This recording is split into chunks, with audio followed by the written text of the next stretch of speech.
আপনারা pregnancy planning করছেন, when is too late?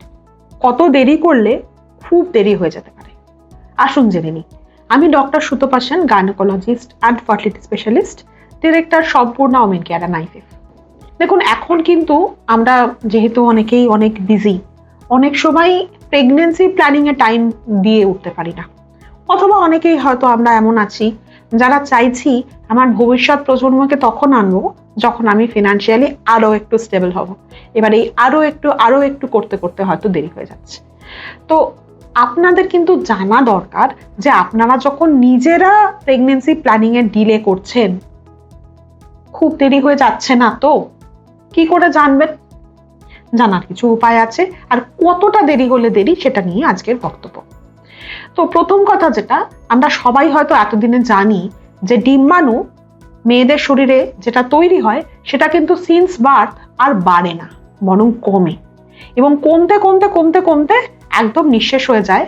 সেটা কিন্তু ঠিক মেনোপজের সাথে করোবোরেট করে না। অর্থাৎ আমি যেটা বলতে চাইছি, অনেকের হয়তো মেনোপজ মানে পিরিয়ড বন্ধ হয় 50 বছরে, কিন্তু এমনটা হতেই পারে তার ডিম্বাণুর যে রিজার্ভ সেটা প্রেগনেন্সি এনে দেওয়ার ক্ষমতা হারিয়ে ফেলে মোটামুটি 45-এ বা 40-এই, অথবা কারো কারো হয়তো 35-এও।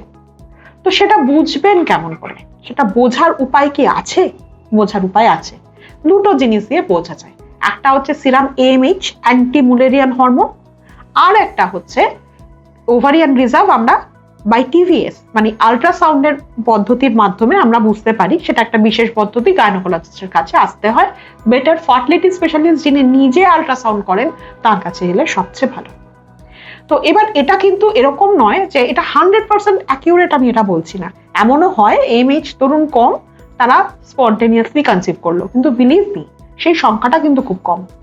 AMH এর নর্মাল ভ্যালু মোটামুটি 2-এর উপরে থাকা উচিত। তো আপনি যদি নিজেরা চাইছেন ডিলে করতে, একটা ব্লাড টেস্ট তো করে দেখাই যায়, কিন্তু করে দেখুন। বা আপনি যদি বুঝতে পারছেন না কি ব্লাড টেস্ট করবেন, একজন গাইনোকোলজিস্ট, বেটার হচ্ছে ফার্টিলিটি স্পেশালিস্টের কাছে আসুন।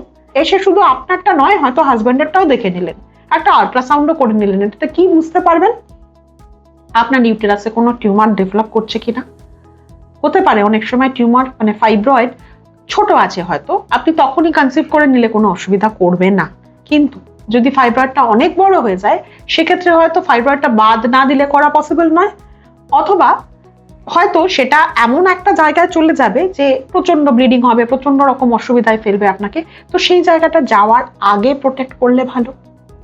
সেক্ষেত্রে আপনার বাচ্চা কনসিভ করার ঠিক টাইমটা ঠিক থাকবে, কারণ সেটা তো না হলে মানে অসম্ভবের পর্যায়ে চলে যেতে পারে। নেক্সট যেটা বললাম, হাজবেন্ডের এমন কিছু সমস্যা থাকতে পারে। ধরুন আপনি জানেন না হাজবেন্ডের সিমেন অ্যানালিসিসে স্পার্ম কাউন্ট কমছে, ঠিক নেই। এবার আপনি নিশ্চিন্তে বসে আছেন যে আমরা 2 বছর পর প্ল্যান করব।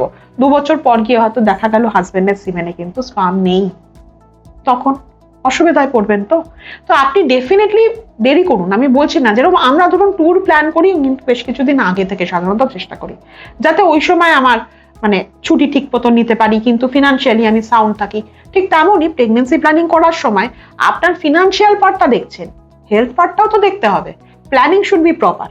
ডেফিনেটলি প্ল্যান করবেন, কিন্তু এটা দেখে নিয়ে যে আপনারা মহিলাটি এবং পুরুষটির যে রিপ্রোডাক্টিভ অর্গান, তারা মোটামুটি একটা দেখে নেওয়া যে আগামী 1 বছর বা 2 বছরে কি হতে পারে। যদি সব ঠিক থাকে, হ্যাঁ এই প্রেডিকশনটা 100% হবে না, কোনো প্ল্যানিংই হয় না, কিন্তু স্টিল প্ল্যানিং যদি করেন ফুল প্রুফ করুন। আশা করি বোঝাতে পারলাম। ভালো থাকবেন, আর প্রশ্ন থাকলে অবশ্যই লিখবেন, আমরা চেষ্টা করবো উত্তর দেওয়ার। নমস্কার।